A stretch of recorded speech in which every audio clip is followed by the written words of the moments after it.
asokola même mutuka père na ba bonne lobi Fayulu abanda ko sokola même si pas mutuka père azak mais je te dis franchement vérité.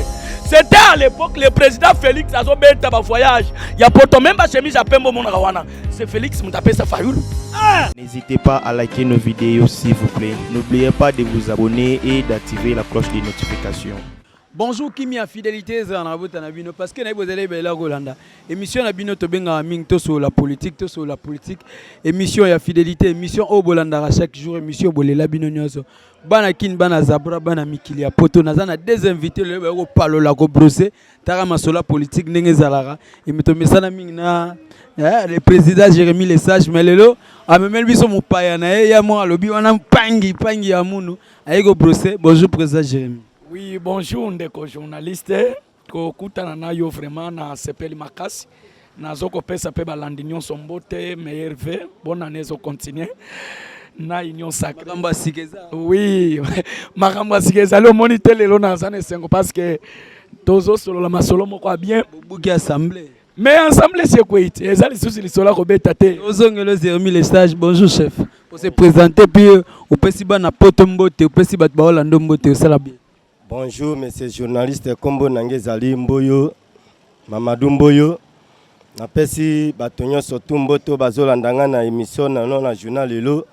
Toye pona tolo bela makambo union sacrée ndenge tozotambola na mboka pona mokonzi na biso Fati Beto na ndenge azokoma lelo président ya union sacrée tolingi tolo bela makambo. Union africaine obosani. Union africaine. Merci beaucoup président Jérémy tozongela. Ndeko Mboyo, président Jérémy. Tokumi wapi? Bino bozoliesa, bozo mbongo ngwa, bino boleba mbongo hate. Bolisa mbongo ebele po boko matia ba niveau point. Bomina nu, Jean Mabunda. Lobi ka na butu, soki na ba 16h. Boyesu bobomi ve na biso tamwe mamba. Ve moka démissionner, a décidé pe na première fois na ka mutaya FCC na pouvoir a bongo démissionner. Wana seke bolisa ke moi borase. J'ai compris que c'est la démocratie. Démocratie, oh, c'est la démocratie. IDPS azamutomoko ayekolo politique. Biso mukolomoko te tolongola mbongo to pesa mutu po aya na parti na biso non parce que IDPS ba député ba ministre azalaka na bango kaka. Donenga longwana kokota ne pe union sacrée. Na lobby union sacrée ça problème te. Okoya na union sacrée mais soko za anti-valeur oboma oyiba il faut bakanga yo. Est-ce que union sacrée ba boyela kyango mutu? Non. Ngape na kota ina une émission moyo loba ke ngoika sanji ndenga za na résidence CV parce que ti lelo to zo suite na yebisaka bato likamunion sezalaka na tango nango premier criminel na kata Congo ezango ika sanzi et yebani même na mwana 3 ans premier criminel oba kokanga aza identifié na aza député en union sacrée après na lobby ngoika sanzi ata koti na union sacrée na za libre ya koloba parce que nous sommes sur la démocratie. Ngoïka Sanzi, même ya côté na union sacrée na yebisa ki bato ezali prise de conscience. Moutunio se faut comprendre. Tant on lobelaka prise de conscience, au salimabe, union sacrée ezoko dépendre te que non.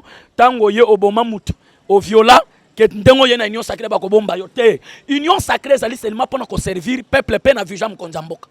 Alors, ce qui oboma, au viola tel que ngoïka Sanzi, c'est un criminel tout fait. A viola ni na yebisi yo ke na lingi na panza teke po bato ba comprendre que c'est un message clair pesa vrai ngoika sanza bomo bande ko na biso bakasaye na bitumbaka mwana sam lelo soki bande ko na biso bakasaye bele ba se retrouver aw na souffrance bit cause na ngweza na ngoika sanza ya ona explique ka bato mais aboya masolo na lobi na yo ndeko nanga ndeko journaliste tozo pesa balandinyo so message eza clair ngoika sanzi bakokanga ye et puis même à côté na union sacrée ngai na ndimite ko ngoika sanzi ata premier ministre azwango azwate parce que émission mo lo ba ata chef de ria comment oui nazo expliquer message nazo kende tikela ga mwata muke o moni ngoika sanzi azana malere congolais puisque a viola na ba mama ya batu ngoika sanzi c'était démon maman ya memi yo 9 mois otinda batu ba violer ye quel degré ya malere ngoika sanzi akokanga man désordre sans problème.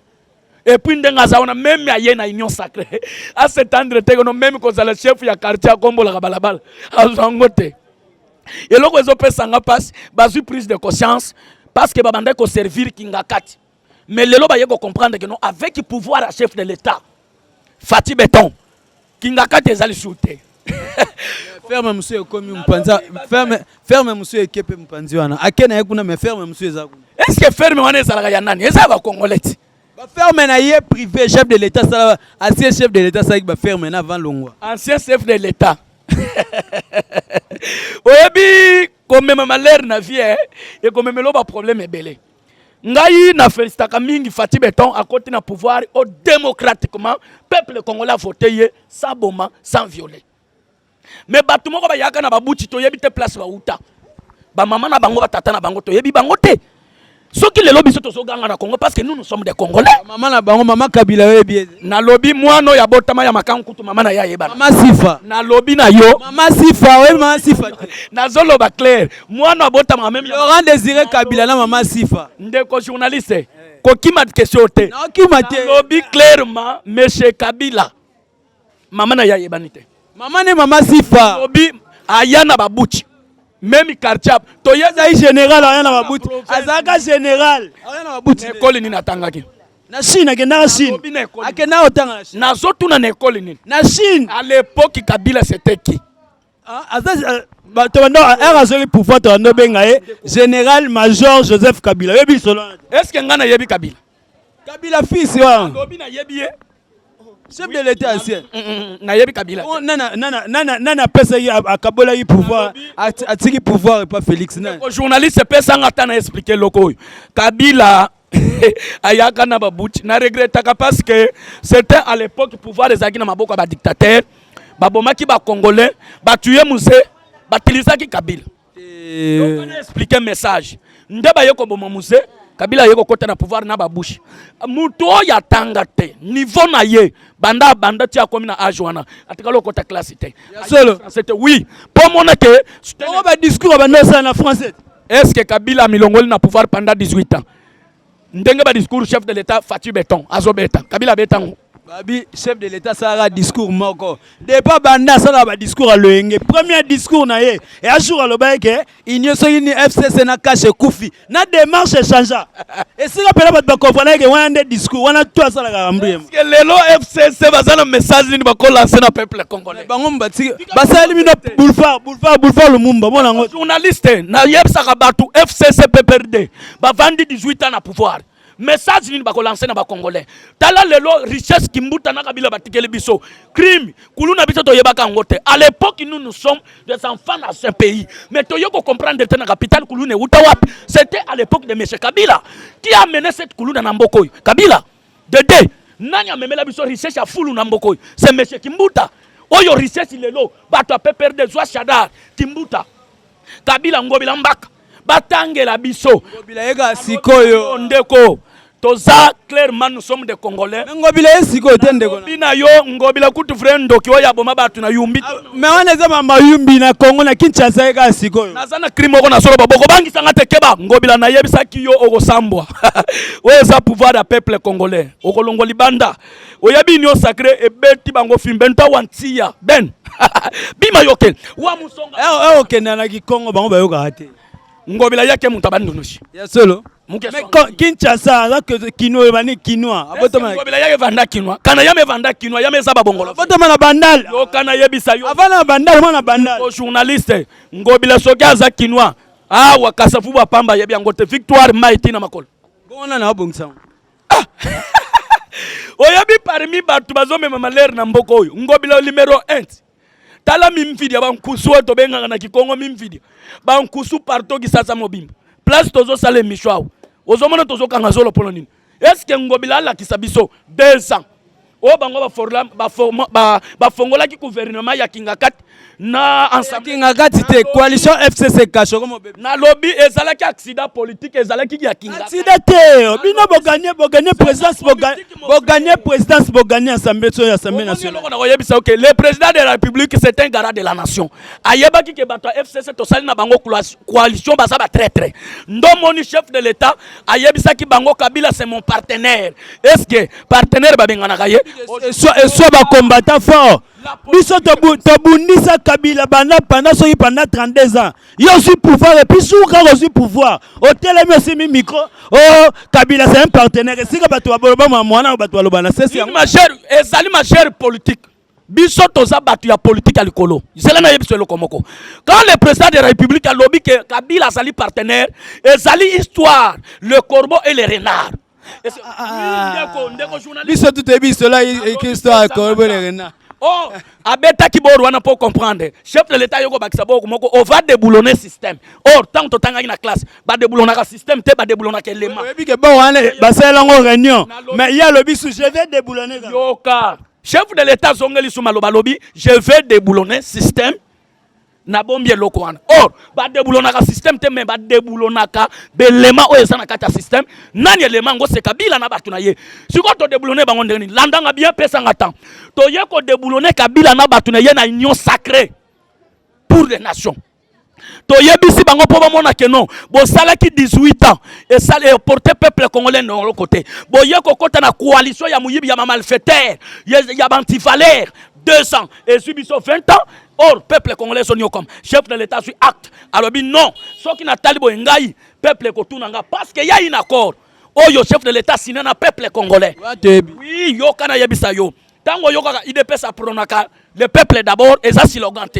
Biso to zwa ki pouvoir pour ngo vimbisa mabumute. Pour ngo tonga ba immeuble te, pour ngo tambola na ba. Abi bo semba pangu na Paris, bo sombeli bana nyonso ba château. Ndego journaliste bana nyonso 6 soki 5 sombeli bango tout ba château. Na ngo yebite ya ba château to yebeli yango muyibi ya Kabila na Tibal. Oui, na ko yebiso vérité. Tibal azalaki a makolo ngulu. Omoni bato msuba zo chama peka. Comme premier ministre, il va foutre combien par mois? Quelque part na ko yebisa yo Tibala azalaki a makolo ngulu. Azoli abikedi na 10 milliards. Tout le la vérité nana ko bangisa biso keba. Na lobi na yo ke Tibala azalaki nani. Azalaki ko vanda na sanjete. Kabila commissaire patron. Mais ba yeba ke lokola déjà atongi ba mo na entra lemba. Le journaliste peut s'engattendre. Makamusu zozo katanga pourquoi? On a yebi yo faut synthèse ça là sinon tu es obligé mission mobimba na sujet moko. Na lobi na yo ndeko journaliste tokende loko moko. Pozo me mangambango. Pardon, toza yo oza ba plein belé photo bimisa ke no ba mboyo. Tozonga pardon. Ba mboyo boni. Merci monsieur journaliste. Na ye toye lelo pona ko panjante ke parce que ndengo moni ndeko moninga azolobela parce que ebele ba yebite bakanisi soki ba ye na union sacrée. Soki ba ye na union sacrée bakanisi te ndenge toye na union sacrée ou bien toye pona facha bomba biso na mabe na biso ou bien toye pona tosala boy non. Union sacrée za pona ko bomba bato te. Union sacrée za pona au salaki mabe ou bien au salaki boy pona non. Union sacrée za pona toye pona tolobela pona peuple. Comprendre? Toye pona peuple. Sikoyo pona dossier ya chef de l'État nde bauti go auti ozona Assemblée nationale. Bati déjà dossier na umeli to beta gango déjà na ndeko Jérémy Lesage. Sikoyo premier to na ngo sikoyo. Union sacrée est comme une majorité. Majorité mo bo vague. Majorité ba yebika majorité. Majorité normale ti lelo parce que coalition que je koufi mais ti sikonde to so laboye pouvoir ezana nous et pas ba ministre bazo la nana ba faire courante siko bino bona majorité na bino union sacrée chef de l'état eloko asala guerre alors bibe bien kendenge za boye mutolo ngona parti politique na été mais aya na union sacrée wana ezanini c'est que bosse na mine loko te mutolo ngona parti politique te mais aya na union sacrée laxini papa na biso te pouvoir l'autre kende nango pouvoir est comme des gens elengi pouvoir na biso IDPS et comme na elengi boye ba keso bo sambo lobi bo kosela su Kabila te bo so bo tele biloko nyonso soki lobi esambwe peuple congolais zo mona bino na loba lelo toza soki le 7 soki le 5 boye ba ke ba mona bino mangbo sala lobi soki yindi bo kosela Kabila te bo kosela ministre Kabila te o ministre finance bino mbo gérer mboka la minute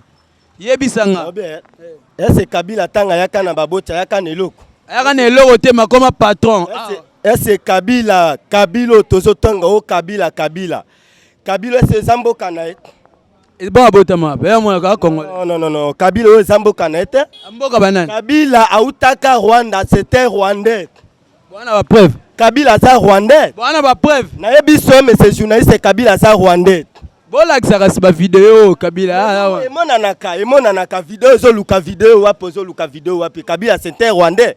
Kabila utamboka na na baboti. Aibi ata lingala te. Kabila c'est rwandais.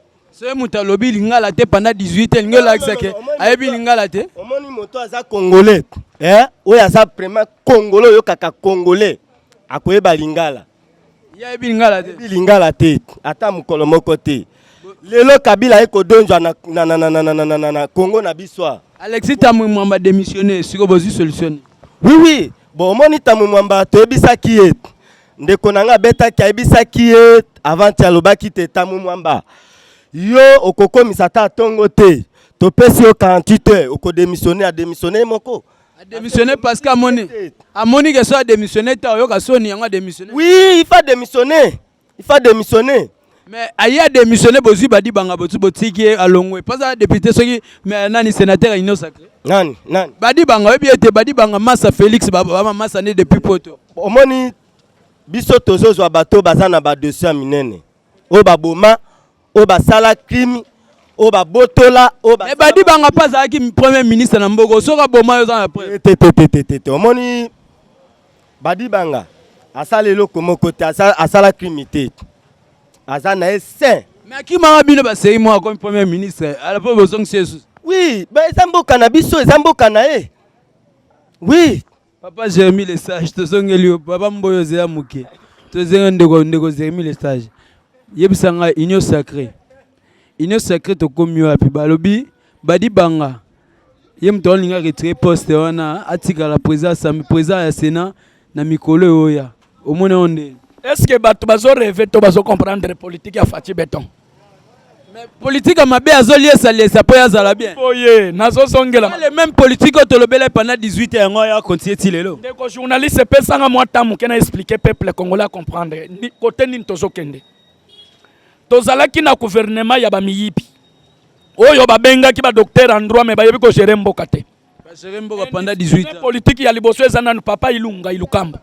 C'est un discipliné politique. Yami balé maman Janina Mabunda Zanga même carte d'électeur ya mboka vandaka.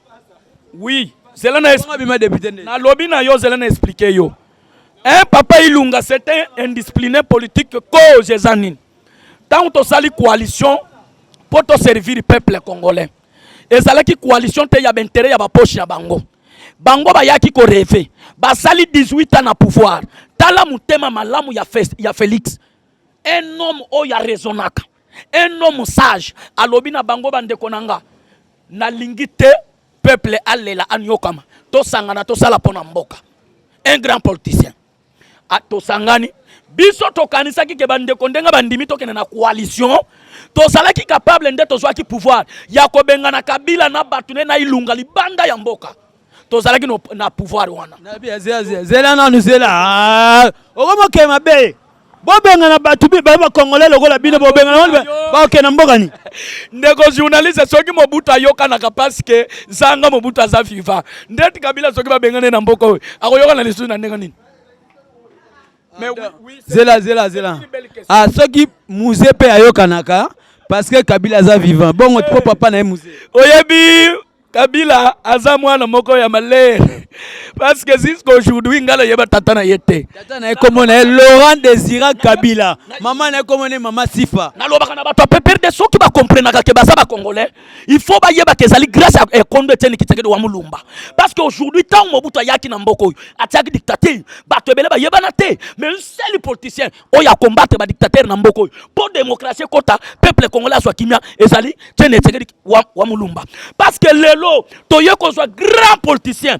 Oya so sala haute politique à likolo azuba nyangana kata nyonso na ba antivaleur ya mboko oyo anyati bangani nyo sacré bazolela bokedila bomé wantia ngemona Kabila histoire ya Kabila c'est déjà passé dans ce pays ce qui vous aurait fait PPRD c'est le temps débrouillez-vous article ba bibi ne peut ba député PPRD pas ndeko na lobby article vous avez député PPRD pas et ça lui prise de conscience na lobby la union sacrée ça yi ba député ba tu ba prise de conscience oui c'est là na expliquer le comment on toucher point on na linga kate à l'époque 2011 Martin Fayoulou azalaki mwana ya Président Eli, président Eli. Martin Fayoulou. Président Eli. Un produit fabriqué par l'UDPS.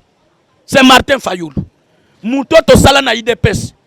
C'est Martin Fayoulou. Mwana bitinda pape tene Kisekedi. Oya même abanda ko même ba sapato ya kondo tene Kisekedi wa mulumbu.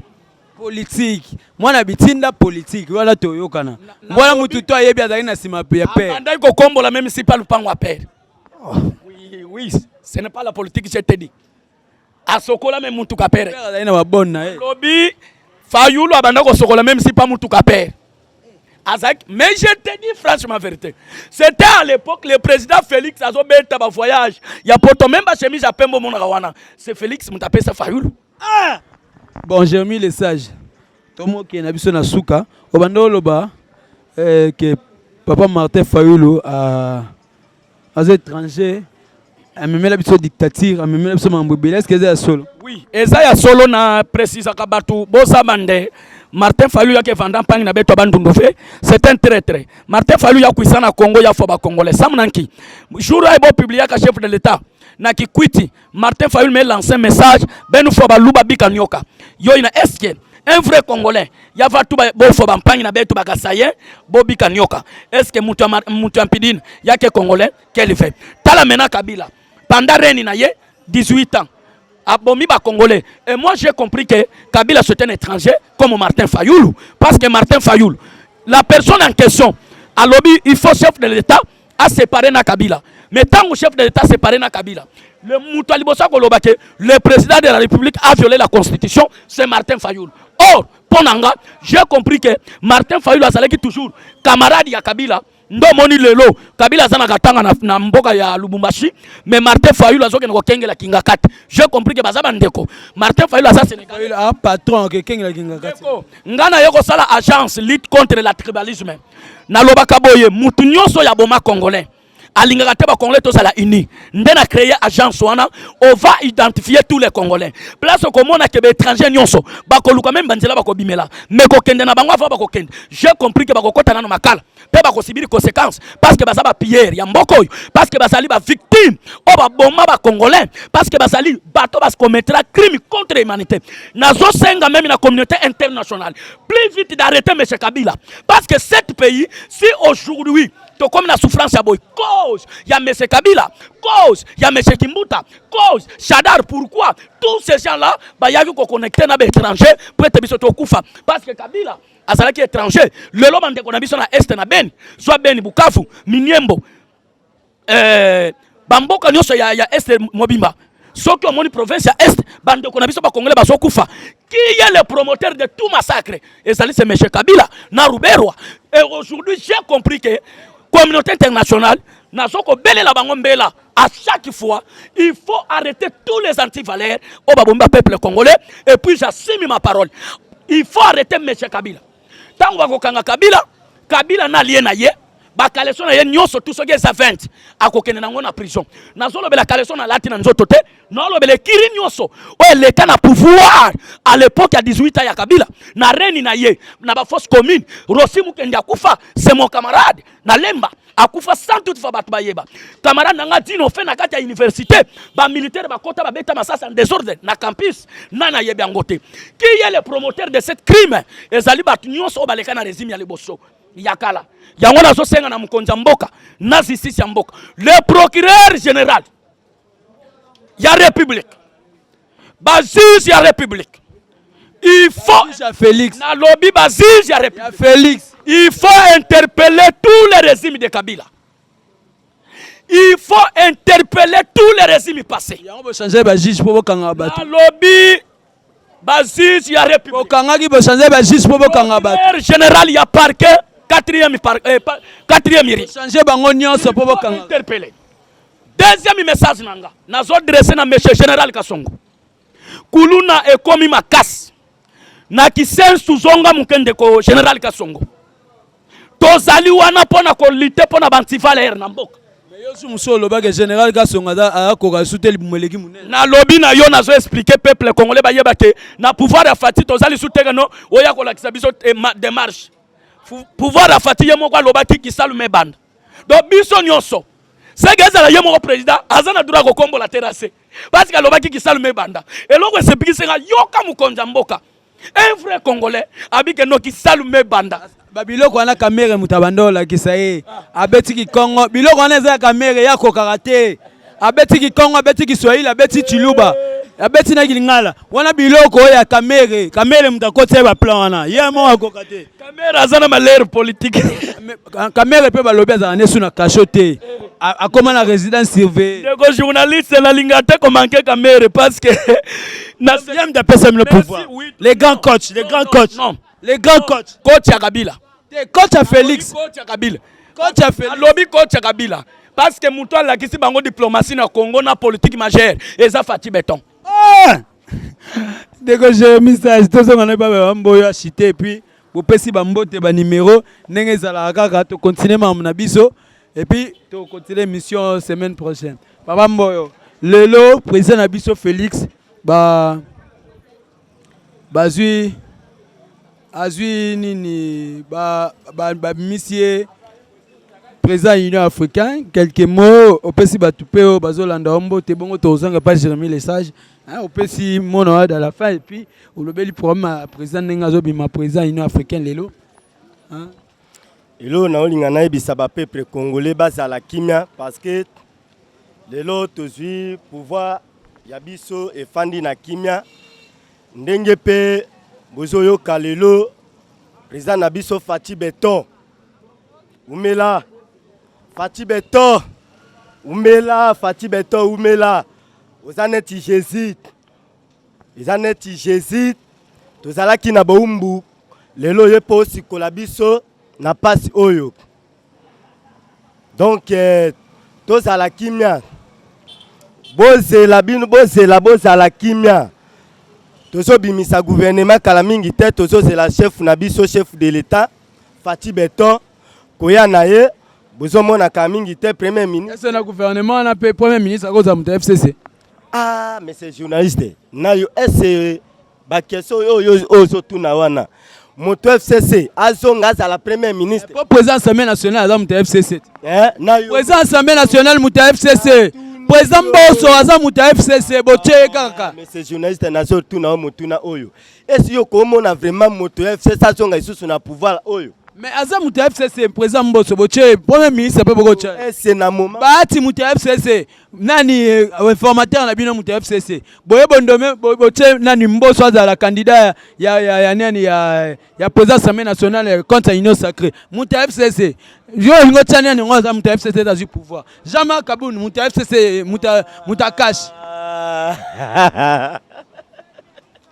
tika na sekata ko seka omeba question mususu tuna ezanga tatina ratina président Mboso aza muta FCC te ezanga tina président Mboso aza muta FCC te président Jean-Marc Kabuni Jean-Marc quitté kokima kefete Jean-Marc quitté président Mboso nanu to kita malembe to na Mboso na tuni yo tozokene na mama Jean-Marc na lobi ngalobi Mboso biboye Jean-Marc Kabuni oyebi ayebisa bango ndenge nini oyebi histoire ngo ayebisa bango ni bakosani bakona jete bango yo surtout bako wapi na maite OK ça va toyebisa bango te baye kola konaje pona baye bandenge nini ya kokacha ta braza oyoki lelo tosuka me na opesa mbote na balando balandi biso na journal lelo na émission ya lelo émission na bino bolingaka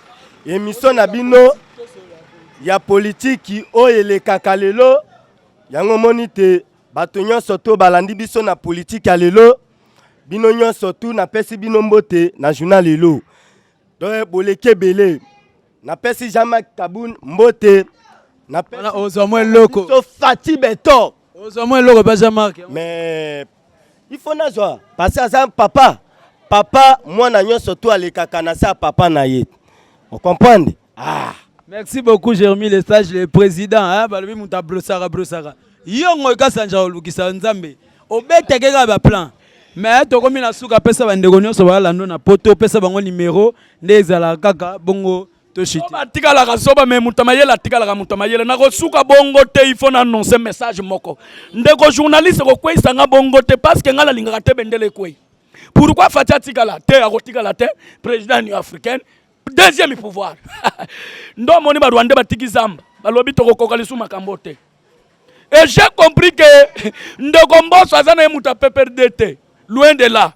Azali candidat unique. Mbosso, c'est mon vieux directeur munene. Azali ki na popo kabaka. Azali tata leki ya Mbosso. Na bayaka na zolo ba clair. Na kobimisa na ba identité pour mona. Mbosso azali mutu ya popo kabaka na bayaka. Tata na ye directeur munene. C'est mon papa Oyo. Batunio ça soit la pouvoir ba papa na yo batunio so ye barabango kaka. Ndeko Mbosso makambo na zoloba ayebi yango. Mbosso azali mu yaka 100%. Azali mutu ya popo kabaka. Tata na ye directeur munene. Azali ki directeur na kati ya kenge. Na politique Mbosso azali ni mutu ya FCC ni mutu ya PPRD. Mbosso azalaki na parti o babanda ko benga na bossa ni parti yango mambo eza parti moko parti na ye Mbosso aza candidat unique aza muta PPRD. Loin de là. C'est la politique bande konyoso balandino so bozola ndanga boyeba ke na sengi communauté internationale plus vite d'arrêter M. Kabila na batu na ye. Et puis ngoika sandi phase wakati. Na pesi ngoika sandi tito comme le 15 na mona ye na prison pona ndima. Na zana besoin je demande au procureur général. Oh ya parquet à 4e iri. Na lobby kangelanga ngoika santi. Yami bale kangelanga ministre ya enseignement. Na lobby kangelanga ministre ya enseignement. Mutuna ye Thomas Luwaka. Natuna question moko natuna siko ba ministre natuna question moko. Ba ministre ka ya cash. Ba ministre ya nani ya ndeko na biso Vital Kamerhe bobokisa bango. Tolobaki to travailler pour l'intérêt ya peuple congolais. Intérêt peuple ba doit souffrir na bino, ba pesi bino pouvoir, ba kemina bino na robi kuna ba yetia. Allez là ba zu pouvoir ba lukali bango. Est-ce que IDPS ndenga kembi parti politique nini na Congo kemba lokola IDPS? Ba lobi ko souffrir ya mutu ezate mutu nyosa souffrir bongo. Yo soko souffrir bongo ba no bolinga te bango tu ba souffrir. Kamera alia na Kabila. Eza na problème te. Eza na problème te. Kamera salela Kabila propagande. Eza na problème te. Fati Beton. Alobi siske na kokoma président. Nde Kabila kokoma mwana musala nanga. Un seul politicien. Oya ndima ko kata seleka. Na ko travailler, je ne veux pas travailler avec M. Kabila. C'est un individu. Oya tangate. C'est Fati Beton. Aujourd'hui, le président peut appeler loge mi so batu. Président. Nazolo ba bien. Un seul politicien na Congo. Oya boya qui va corrompre ye, c'est Fati Beton. C'est papa. C'est gars de le père. Zolo ba clair. Un seul politicien. Na songali maloba. Un seul politicien. Oh le loi loba ki ngai ba ko gérer ngai te. Il faut na gérer batwana c'est Fati Beton. Le loi moni. Oh ya loba ki nzambe likola kokisi. Président Félix a zo tête du pays. Aujourd'hui, boyeba ke ndenga tofandi awo. Mkonza mboka komi déjà mkonza Union africaine. De deux, n'a lancé un message moko. Martin Fayoul, prépare-toi maintenant en conséquence. Parce qu'on a créé déjà agence lutte contre le tribalisme. On va arrêter tous les étrangers dans ces pays. On va vendre na Maloueka. On va vendre na Tchadi kota Kisensu. Na ba Chevron kota Campus. On va vendre na Kingakat. Toko vérifier yo. Est-ce que tu es un Congolais? Toi Congolais te. Martin Fayoul, on benga Martin Fayoul étranger. Pour marambo wana nyoso bandi otangi na Martin Fayoul. Alors bandi otamamba kanga. So qui na lobela ka Martin Fayoul parce que moi je connais Moussitou mais je ne connais pas Martin Fayoul. Bon Martin Fayoul, yo papa na bango te. Na lobi Moussitou mboka na bango eza gungu. Bon ya Martin Fayoul. Yo kana yebisa yo Martin Fayoul. Lobi mboka ya Moussitou eza gungu. Papa na bango ya na ye ya liboso ya Moussitou Ser Philo, ya mibale Maman Thérèse, ya misa tout petit grand Francis. Oza makasa kanga bato bandundwa. Na lobi na yo 4e Mabeya, 5e Moussitou, 6e mwana na bango ya ntuka oya utotanga na campus. Masa na Fayoul, yaba Fayoul. Na nga fede. Yaba Fayoul. To beta na ye bale. Oh yaba Fayoul, wana te comprendre yaba Fayoul. C'est mon mais na lobi nazo expliquer yo. Martin Fayoul c'était sénégalais. A se retrouver na Congo na copie ya pétrole. Lokola kimbuta zalaki mutoka bila banda ko tinda asomba esclave po banyoko na bango na Congo. Ndage na ko somba nani? Martin Fayoul. Oui, c'est un esclave. Soki réellement Martin Fayulu c'est un Congolais. Ya songa munu bwala na Yandi, province na Yandi, territoire na Yandi. Famille nandi na Kinshasa. Commune ya Butukaka. Kana Martin Fayulu ya songa betu fait. C'est que ça muna munu muke tubaka memba pangi na betu bandundu. Mpila benu ke landa Martin Fayulu. Un jour ben ta comprendre que Martin Fayulu c'est un traître dans ce pays. Aya qui peut être ba Congolais, a lobi boma muluba tika nyoka. Et moi j'ai compris le véritable tribalisme au Martin Fayulu a même le biso na mboka. Ya on a créé agence lutte contre le tribalisme. On va arrêter Martin Fayulu, on va arrêter Chadar, on va arrêter Kabila et Paulette, on va arrêter monsieur Kimbuta. Kimbuta na regrette parce que Kenge Oyobotami qui ça c'est un villageois mais na comprendre ka tenzela na bino bandundu salité le baza kinoa Kimbuta za kinoa te ba ko sa ngande bino parce que bino boyebi bango te nga soki na lobi ke tolobe la politique te tolobe la solo politique tolobe la vérité ba vio wana nyonso na yebe bango parce que je suis de bandundu né à bandundu grand autour de fait de bandundu et j'ai compris que tous ces gens de bandundu ba ça ba ventrier nga mutu na lobi j'assume ma parole yo ka mutu sérieux na lobi na yo j'assume ma parole. Un seul président, oh ya sali discours. Abino nasa président ya bakasayente, je suis président ya Congolais nyonso. C'est Fatih Beton, vrai président. Oh ya ko la télévision ba chemise zanga griffe. Na poto numéro 4, alata numéro 4. Est-ce que numéro 4 zalaka kombo? Kombo ya mutu Martin Fayulu Madidi. Oh yo biso to benga na Kikongo kiozi. Kana mvula kunoka betike waka Madidi kiozi. Est-ce que na Congo ngetambula Madidi yakele? Madidi. Akangsa bino munoko jour en mars bosomba ba pine show. C'était produit fabriqué par l'UDPS. O ba beta gaz munoko tenga maka to lokote na 6e minute ke bwaka na mumbele pa nani wana. Est-ce que Martin Fayulu pena? Soki to ke logique. Martin Fayulu asa capable ko telema na UDPS. Abunda. Mon frère, c'est le contraire. Hein? Si aujourd'hui tous ces gens-là sont là, parce que démocratie est côté. Et puis nous avons remercié Papa Tieni qui s'est dit Mulumba, place à Koufa Korna, Pema na Kimia, parce à côté de la démocratie. Te citer de Jérémy, te citer. Je demande maintenant aux communautés internationales, s'il te plaît, communauté internationale, il faut arrêter M. Ngoïka Sandi. Il faut arrêter M. Kabila Roubero. Il faut arrêter M. Ndakala Chadar.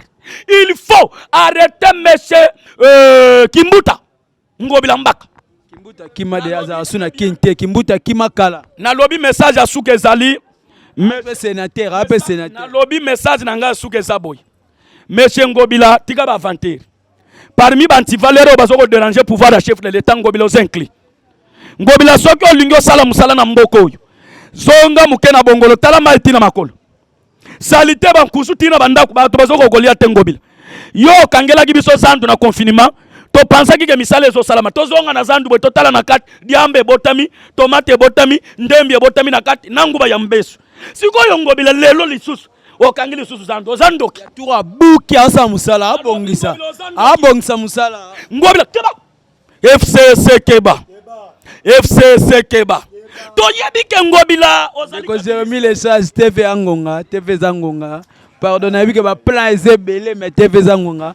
Pesa bana potombote, pesa bana zabra bana kini mbote. Tokomi na suka ndenge zala. Merci na balandi nyonso. Papa na Loracia, chérie parfaite. Nazaki toujours au sein ya lelo.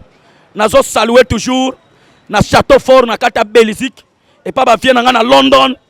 Na pesi bino ba mbote belé oboyoka l'homme sage fils de loin président Jérémy Mboloko a créé déjà agence lutte contre le tribalisme ndebo yebisa kinga ke dans landela batu nyonso wana fo bakangama musale zo salama na yebi ke soki bolingi bolanda ngai ubo benga nga appel normal numéro nangeza limbala moko plus 243 90 39 366 59 plus 243 90 39 366 59 Mbologo Nyamamayel l'homme sage fils de loin bako mesana Fatih Beton Fatih Oumela Fatih Zawana jusqu'à arriver de Jésus-Christ mutabangi sote ki salume banda fumu abwala kufutuka nange betuke vingila premier ministre au sein du pays musale banda ndengolo baki ki salume banda exemplaire le bon maître doit être exemplaire na faut pas pe ngoika sanji premier ministre to komi na suka bande ko na bike bazaki belé ya Rolanda émission na binoto sur la politique na zaki na ndego mboyo na ndego Jérémy les sages to brosser ndenge to mesana